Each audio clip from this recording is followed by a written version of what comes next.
ফেনীর দাগনভূয়ার একটি মাদ্রাসায় ছাদ থেকে পড়ে ছাত্র নিহতের ঘটনায় সৃষ্টি হয়েছে ধূম্রজাল।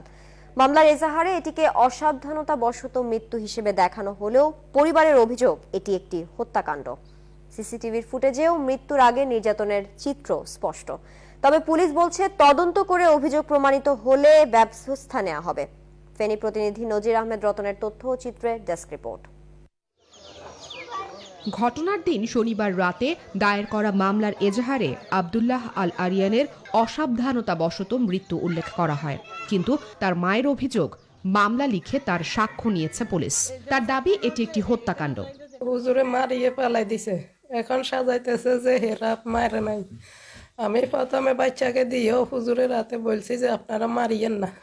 নিহতের বড় ভাই জানিয়েছে ওই দিনের সিসিটিভির ফুটেজে দেখা গেছে একটি রুমে শিক্ষক ফখরুল ইসলাম আরিয়ানকে বেত্রাঘাত করছে।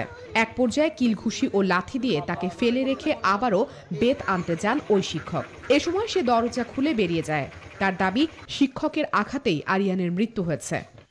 আমরা ফুটেজে দেখছি প্রথমে বেদ্দি মায়ের জানাল ফাঁসা কানতেছে, সে কান্নার পর হুজুরে ওইখান থেকে আনছে, আনি কলাসে দড়ি মেলা মারছে দরজার সামনে।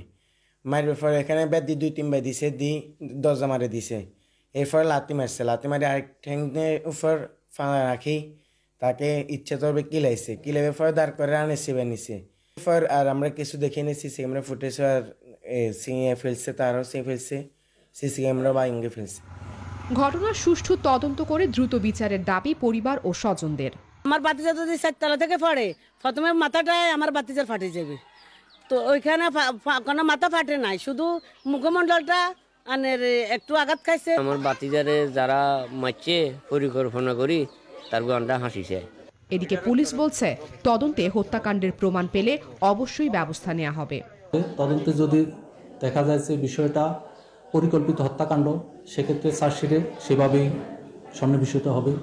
এ ঘটনায় এরই মধ্যে 2 শিক্ষককে আটক করেছে পুলিশ। Desk report, news 24।